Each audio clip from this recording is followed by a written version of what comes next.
honest about what actually was happening. It's okay to say, well, he was really good at this, or she was really good at this. They had believed they knew all the names, all the chapters of the Brown family saga, but what appeared in court today obliterated every presumption. While Christine and Janelle prepared for yet another high-stakes morning of courtroom squabbling over Coyote Pass, murmurs buzzed in the hallway. An unknown name on the list of witnesses. The tension thickened. No one had anticipated it. Not Robyn, not even Kody himself, who bristled like a man witnessing a ghost. "Who is she?" whispered a producer in the wings. The reply came in one sentence that seared the courtroom chilly: Kody's secret fifth wife. Shrouded for years in secrecy by contracts, silence, and deeds to private property, she had lived in the shadows of the Brown heritage, now emerging in full public light, her word about to tear apart the tenuous tale Kody had so desperately tried to uphold. The judge, visibly surprised, shuffled papers, his brow furrowed as he spoke her name aloud. Robyn across the aisle grew pale. Christine's eyebrows creased. Janelle leaned in, barely audible. Is this what he was keeping from us the whole time? The cameras weren't rolling, but each of those courtroom faces was a headline waiting to be broken. Suddenly, what had been a case about land or marriage contracts was about a truth hidden for so long. A truth Robyn might have helped Kody keep secret, and now the one woman who'd been left out of the picture was going to testify under oath. This testimony could unravel it all, the judge cautioned. If she is being truthful, the implications are enormous. Her name, not yet publicized. Her tale known to Kody and possibly the network's most seasoned legal counsel alone, and here she stood, eyes fixed, voice even, clutching a sealed envelope in one hand and a frayed family photo in the other. "Never did I want to ruin this family," she started, "but I can no longer remain silent." The tension broke the silence like a shard of glass. This was not another ex-wife or estranged family member. This was a woman who had claimed legal marriage, economic involvement, and betrayal. Kody's jaw tightened, his face burning with fury, denial, and something else, fear. The type of fear that is reserved for the person who has been caught lying. While the judge called for a brief recess, news outlets rushed, and supporters wondered how long had she been in his life. Was Robyn's final humiliation the hand that would deal it, or Christine's vindication, long overdue? With Christine and Janelle now joining forces against Kody's empire of deceptions, this mystery witness might change the direction of the entire trial. But the question was really about why. Why now? Why shatter the silence after all these years? As the courtroom doors shut, one thing was definite. Nothing in the Sister Wives story would ever be the same again. This testimony could unravel everything, the judge cautioned. If she's telling the truth, the implications are massive. There are moments in every legal battle that define the course of the trial. And today, that moment arrived when the courtroom doors slowly creaked open, revealing the figure no one was prepared for. All eyes turned as the woman in a modest dark suit walked confidently past Christine, past Janelle, and finally locked eyes with Kody. Her presence was both electrifying and unsettling, not because she shouted or accused, but because she didn't. Her silence was more powerful than any testimony, at least for now. She took her seat at the witness stand, adjusted the microphone, and when asked to state her name for the record, she spoke in a tone that was measured, even practiced: Savannah Dawn Brown.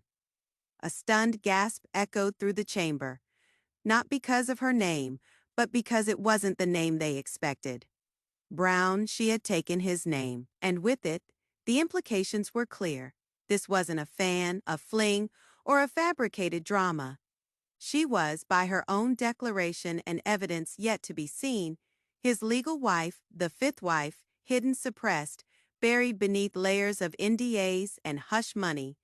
And now she was ready to speak. "He told me I was the last," Savannah said. her voice cracking slightly. The only real wife after Robyn. You could hear the collective inhale from Christine and Janelle's side of the bench. Robyn, on the other hand, appeared frozen, her expression unreadable, her hands clenched in her lap. For years, Robyn had fought the perception that she was the favorite, but if Savannah's story held any truth, it meant Robyn wasn't just favored. She was replaced, and not publicly. No, secretly. A reality that cut deeper than any insult hurled on. Screen, Kody, now visibly sweating, leaned toward his attorney, whispering rapidly. His eyes darted around the courtroom like a man trying to locate the exits. This woman, he finally declared loudly, interrupting the proceedings, is not legally married to me. She's delusional. But the judge raised his hand, silencing the outburst. You will respect the court, Mr. Brown. Let her speak. And so she did. What followed was a slow, deliberate unwrapping of a secret marriage that took place in Utah nearly 5 years ago. Savannah presented documentation, marriage license copies, receipts from a shared bank account labeled Brown Legacy Holdings, and even birthday cards signed by Kody using the phrase, "My real forever." The court clerk displayed each item on the projection screen, and with every slide, the audience shifted further into stunned disbelief. This wasn't a story about a jilted ex or a deranged fan. This was receipts meets reality. Christine sat back, crossing her arms, whispering to her lawyer, "This changes everything." Janelle, whose focus was always the financials, immediately keyed in on the joint account, noting how it connected to the same LLC used to manage Coyote Pass. If her name is on that LLC, the judge said slowly, she may have legal ownership rights to the land. That sentence hit Kody like a sledgehammer. His empire, already on the verge of collapse, now had another claimant, one the other wives didn't know about, one who could shift the ownership balance, influence inheritance, and blow open new questions about fraud, taxes, and financial deceit. The courtroom was no longer about public drama or emotional abuse. It had crossed into criminal territory, and Savannah, calm as ever, held the room in her grip. "I didn't come here to destroy anyone," she said quietly, looking at Kody with a flicker of pain, "but I won't be erased either." As the judge called a short recess to examine the legal filings, the reporters outside typed feverishly, but inside, the question wasn't about what came next. It was, how much longer can Kody Brown keep this crumbling web of secrets from collapsing completely? "If her name is on that LLC," the judge said slowly, "she may have legal ownership rights to the land." When court resumed after the recess, the mood had shifted from disbelief to calculation. The attorneys on both sides were no longer reacting emotionally.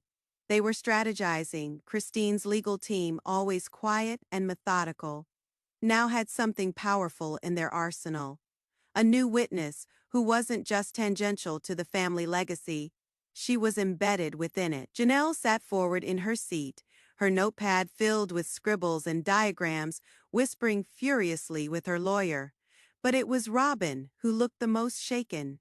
Not angry, not betrayed, but dethroned. For over a decade, Robyn held the status of the legal wife, the one legitimized by the state and the show's narrative.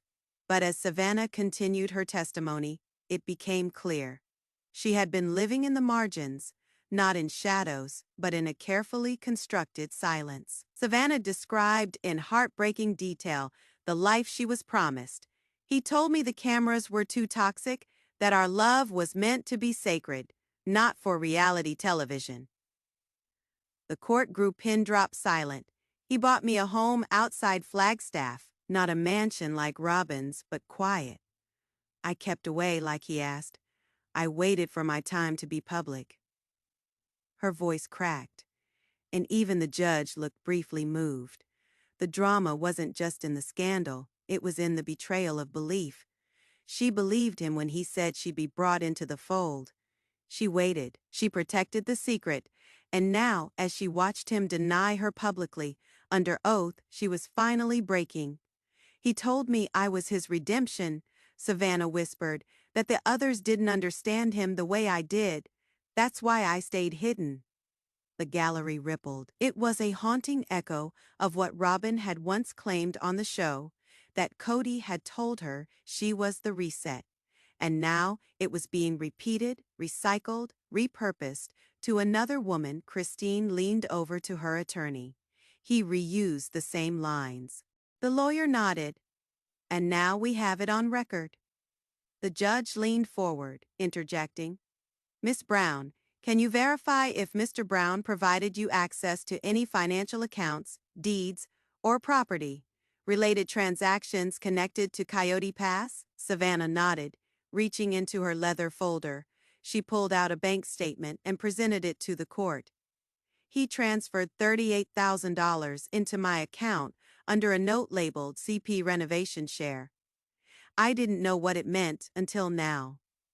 And just like that, the courtroom cracked open. Christine's attorney rose. Your Honor, we would like to introduce evidence suggesting that not only was Mr. Brown misleading the court in prior filings, but that he had actively funneled family funds into hidden marital arrangements, some of which may compromise the asset division currently in dispute. The judge didn't respond immediately.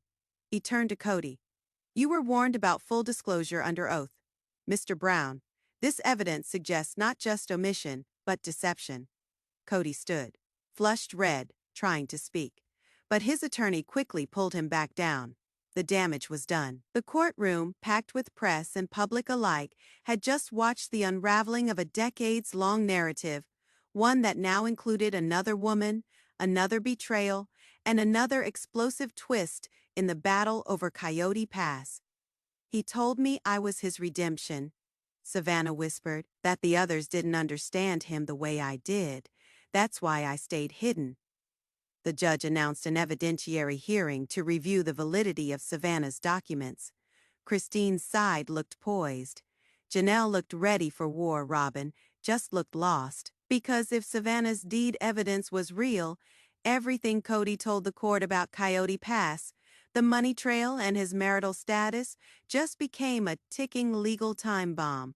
As the courtroom prepared for the next stage of the hearing, a hushed anticipation built like a drumbeat. Christine and Janelle sat upright, their body language no longer wounded or weary, but sharpened. They knew what was coming. Savannah, now officially confirmed as Kody's secret fifth wife, was seated on the witness bench again, her hands trembling slightly as she handed over a folder to the court clerk. Inside documents, real signed, time-stamped proof, not just of a relationship, but of financial entanglements that could redefine everything the Brown family ever claimed about their assets.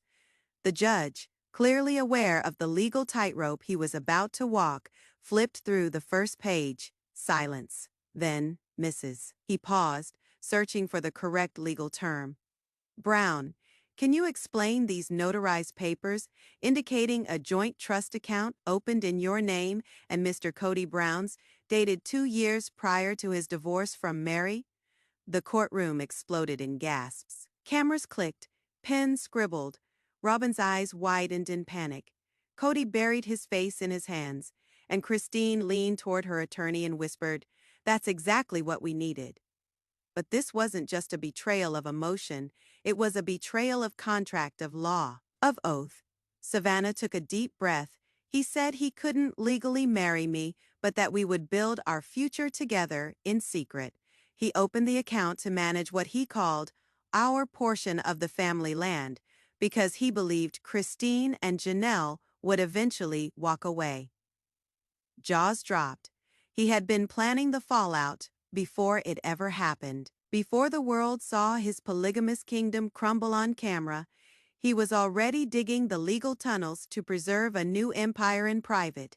And now, with Savannah standing firm in court, that empire was being dragged, inch by inch, into the light. He used to call me his exit strategy, Savannah said, her voice cracking.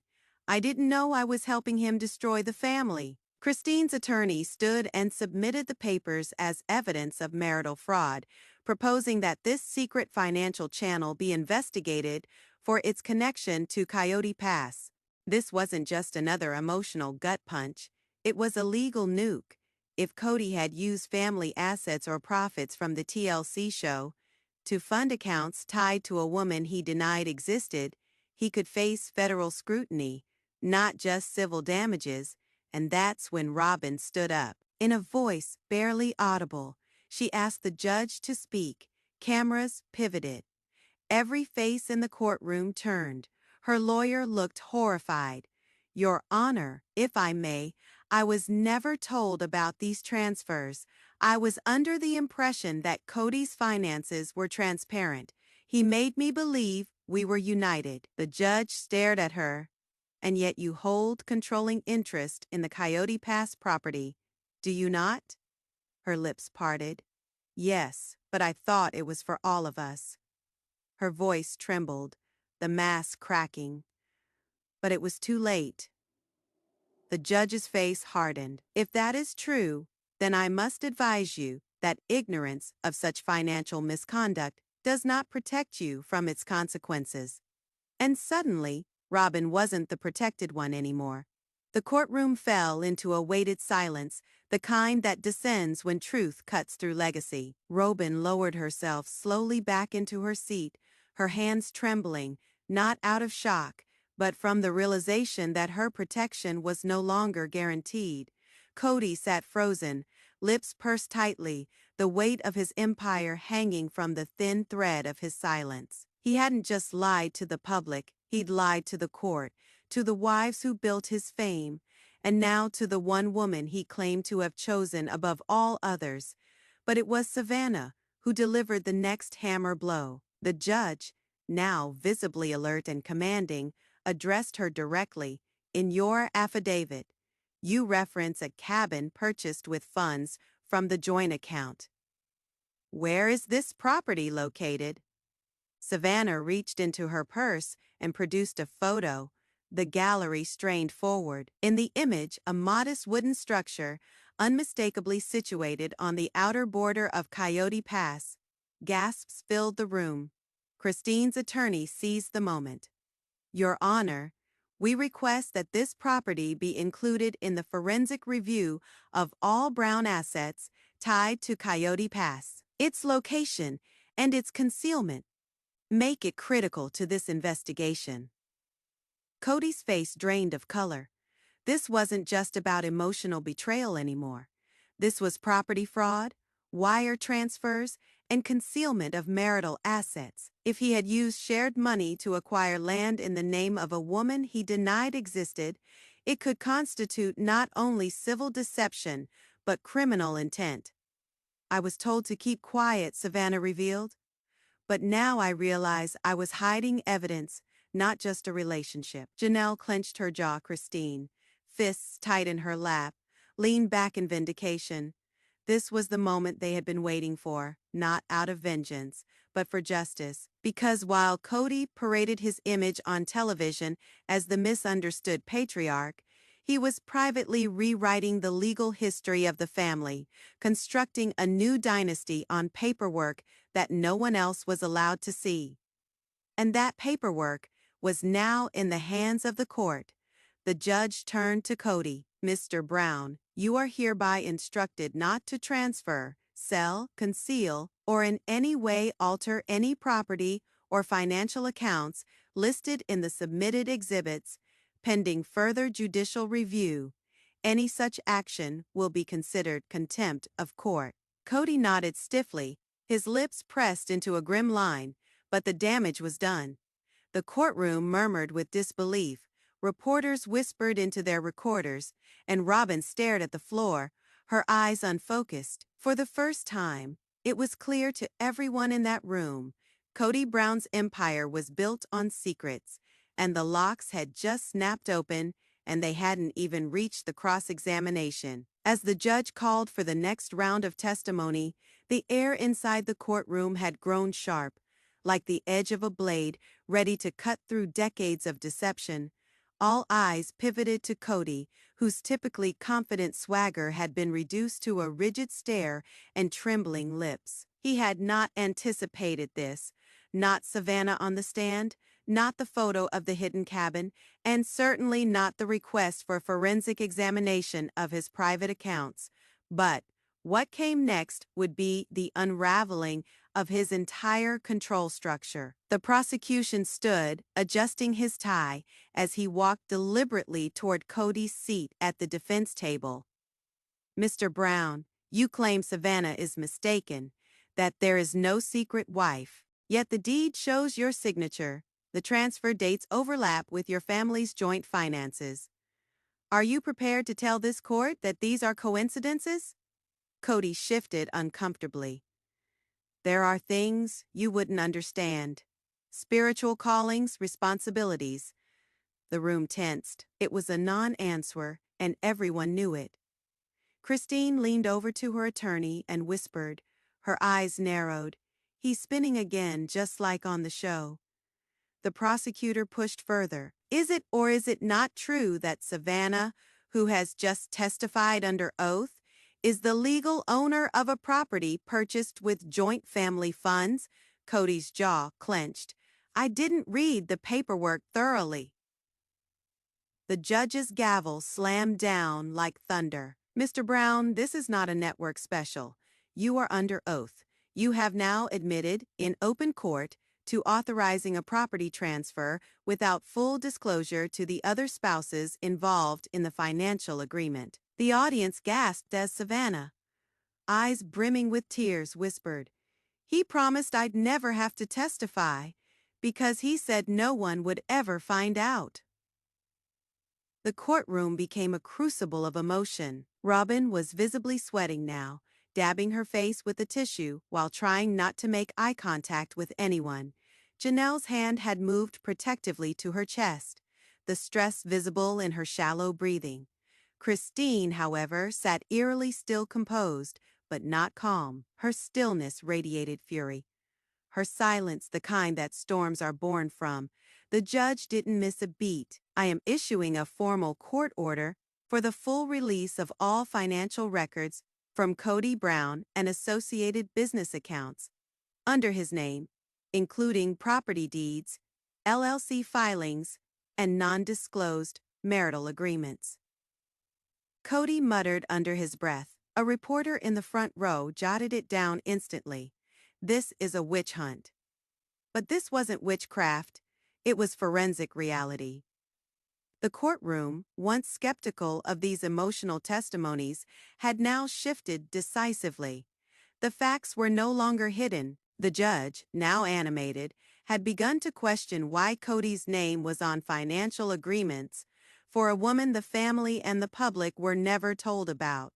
And Savannah, she hadn't even begun to testify about the second bank account. There are turning points in every courtroom battle, moments when the truth crashes through the walls of carefully built lies. This was one of those moments as the judge handed down the subpoena for all of Kody's financial documentation. The prosecution did not pause. They moved immediately to strike, armed with another revelation: the existence of a second bank account, previously undisclosed, opened under a name with startling familiarity: Savannah Lynn Barker. Christine's face dropped. Janelle audibly gasped. And Robyn, she clutched her chest and leaned forward as if gravity had shifted in the courtroom. "Your Honor," the prosecutor began, pacing in front of the jury box, "we have uncovered a separate account opened 10 years ago under the name Savannah Lynn Barker. But what is particularly revealing is the co-signer listed on that account, Kody Wayne Brown." The courtroom broke into murmurs. Kody's face had gone white. He fumbled to adjust his tie, but it was already too tight. Both physically and symbolically, the judge raised his eyebrows. "Mr. Brown, were you planning to disclose this account at any point during these proceedings?" Kody remained silent. Christine leaned into the mic, calm but sharp as steel. "This account was opened while I was still married to Kody, and yet none of us ever heard of a Savannah. I handled the bills. Janelle handled the taxes, But this name, this bank account, never once appeared. The audience held their breath as the prosecutor turned toward Savannah and asked, who was depositing funds into that account? Her answer would shatter everything. Savannah looked at the judge, then at Kody, then back down to the floor. He was every month, sometimes more than once. Janelle's chair creaked as she shifted uncomfortably. With family money. Savannah's voice was barely above a whisper. He told me it came from show bonuses and land investments. Land investments? Christine echoed. As in Coyote Pass? The judge stepped in, his voice now edged with unmistakable suspicion. Are you telling this court that Mr. Brown used communal family funds, intended for land purchase and development, to secretly bankroll a partner outside the knowledge of his legal or spiritual spouses? Savannah nodded. Even the court stenographer paused typing. There was no denying it now. Kody hadn't just lied. He had engineered an alternate financial ecosystem, one that funneled resources into a relationship he never admitted to, backed by documents and transactions carefully crafted over years. And with Savannah testifying under oath, it was no longer a theory. It was evidence. Robyn's voice finally cut through the tension. This can't be right. We don't hide things in our family, we share. But even she didn't sound convinced. The judge didn't offer comfort. I've seen enough manipulation cloaked in family values to last a lifetime. We will recess for 30 minutes, during which all parties are expected to prepare for the next stage of testimony. As people stood to exit, Christine and Janelle exchanged a glance, a look not of surprise but of vindication. The truth had always been there. Now the world could finally see it. And Savannah? She hadn't yet revealed the contract she signed. The courtroom doors creaked open after recess, but the energy inside was far from rested. Everyone had returned with a single question scorching their minds. What exactly had Savannah signed? Cameras snapped as Kody returned, hunched and visibly sweating. Christine and Janelle sat straighter than ever. Even Meri, who had remained silent thus far, was now leaning forward with open intensity. The courtroom knew what was coming next, the document that could unravel the entire Brown family, Fafamai. Savannah took the stand again, this time holding a yellowed folder with a hand-written label, Private Agreement, 2015. The prosecutor, carefully sliding on latex gloves, took the document from her hand and displayed the first page on a projection screen for all to see. Gasps rippled through the room. At the top were two signatures, Savannah Lynn Barker and Kody Brown. The heading: Confidential Partnership and Estate Allocation Agreement. Christine's jaw tightened. Robyn blinked rapidly. As if reality itself was coming apart, the prosecutor cleared his throat. This agreement outlines financial support, property rights, and non-disclosure stipulations. Mr. Brown, did you, or did you not, draft and sign this document with Miss Barker while legally married to multiple wives? Kody was silent. Did you promise her rights to Coyote Pass, to future TLC earnings, to joint business holdings under LLCs you claimed were for the family? Kody opened his mouth, but said nothing. The judge cut through the silence like thunder, slamming his gavel once. You're under oath, Mr. Brown. This court will not tolerate evasion. All eyes were on Kody. The tension was so thick, not even the cameras dared to blink. Then came the voice no one expected. Yes, Kody's voice cracked. Barely audible. Yes, I signed it. Yes, I promised her a share. But it was personal. It wasn't meant to affect the others. The judge's brow furrowed. You transferred financial assets from a joint marital trust into a private account. You sold a parcel of the Coyote Pass property, then bought it back under a shell company with her name as the sole beneficiary. Janelle's hand flew to her mouth. Christine looked utterly shattered. Meri's voice finally broke the silence. We were living on bare bones, scraping together money for groceries. And this is where the money went. The prosecutor nodded. Your Honor, the record will show deposits and withdrawals timed perfectly with known TLC payout cycles. In short, Kody used show income to build a private empire, hidden from every legal and spiritual wife he had. Savannah looked down, voice shaking. He told me I was the future. Kody's eyes closed, but the damage had been done. The courtroom, once a battleground of suspicions and tears, had become something else entirely, a stage for a quiet, calculated betrayal played out over a decade. And now, with the document admitted into evidence, the walls around Kody's carefully maintained image were crumbling, piece by piece. The judge called for a full financial audit of all Brown family holdings. Savannah, surprisingly, remained on the stand, because her next statement would leave everyone speechless. The courtroom air was still, so still it felt as though the room itself was holding its breath. Savannah sat tall on the witness stand. The secret agreement between her and Kody, now submitted into evidence, its implications rattling every corner of the courthouse. But it wasn't over, not even close. The judge, stern and focused, gave her a subtle nod. You may proceed with your testimony. Savannah took a deep breath. There's more, she said, gripping the edge of the stand.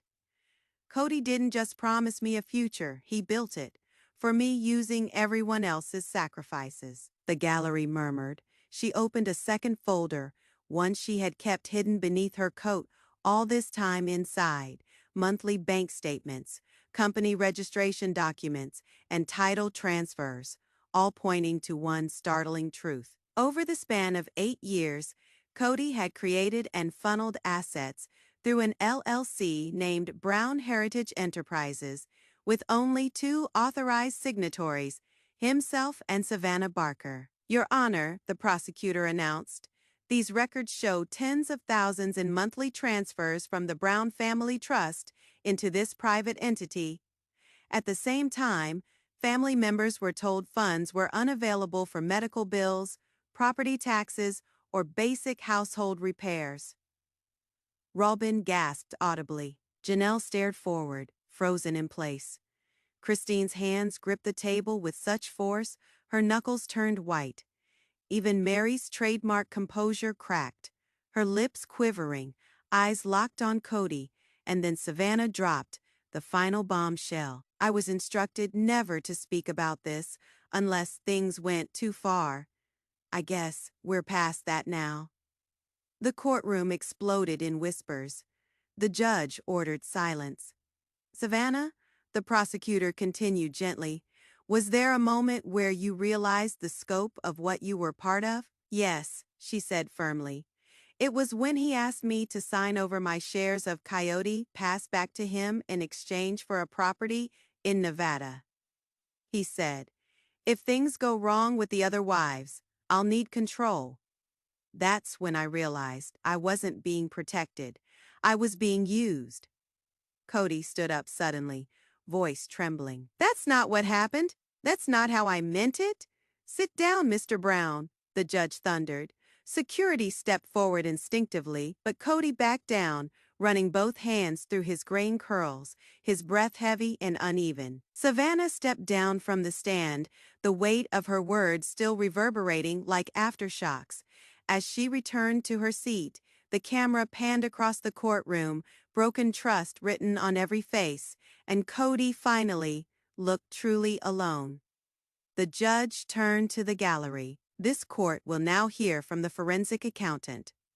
And just like that, another door opened, revealing a new layer of betrayal, one measured not in promises, but in dollar signs. The doors swung open with quiet authority as the courtroom's attention turned to the final witness, Lena Croft, the independent forensic accountant hired by the court after irregularities in Kody Brown's financial disclosures. Dressed in charcoal gray and carrying a single red binder, Lena was not here to theorize. She was here to verify. And as she stepped to the witness stand, the room's electricity shifted.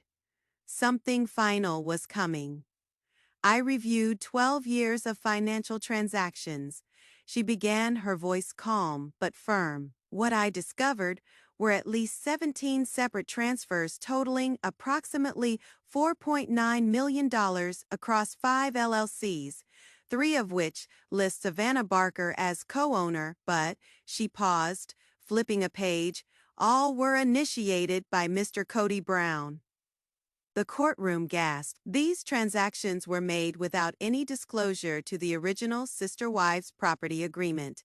There is also evidence that funds marked for communal assets, like Coyote Pass, were rerouted through these private channels. Judge Halberd leaned forward. You're saying Mr. Brown rerouted community trust money for his personal benefit? Lena didn't hesitate. Yes, Your Honor, and I have copies of the withdrawal forms, digital logs, and even security camera stills from the financial institutions where the withdrawals occurred. Is it true that one of the largest deposits, $870,000, was made 2 days after Janelle's cancer diagnosis? The prosecutor asked coldly. The silence after was not just emotional, it was strategic. Viewers couldn't look away. Yes, Lena answered. That transfer appears to coincide with a family trust withdrawal originally approved for medical assistance. It was never delivered. Janelle lowered her gaze. Christine's lips trembled. Even Robyn, now mascara-streaked and emotionally spent, whispered, "He lied to all of us." And then the judge dropped the gavel, not to end the trial, but to declare Kody Brown in contempt for financial misrepresentation. Immediate legal consequences would follow. The court ordered an asset freeze on all accounts related to the LLCs, and proceedings to investigate fraudulent intent were formally opened. As Kody sat motionless, trapped between his unraveling financial empire and the truth revealed by the very woman he once promised secrecy to, Savannah Barker stood once more. I came forward because people deserve the truth, she said softly, especially the women who gave everything. The camera cut to each wife's reaction, Janelle's slow nod of solidarity, Christine's whispered thank you, and Meri's distant but softened expression. For once, Robyn said nothing. The silence was more powerful than any denial. The bailiff approached Kody with a stack of new subpoenas. He didn't even lift his head, and so the man who built his legacy on the illusion of unity, control, and divine right now sits beneath the weight of court, validated betrayal, a secret wife no longer hidden, and a courtroom no longer patient. Justice, long delayed, had finally found its footing.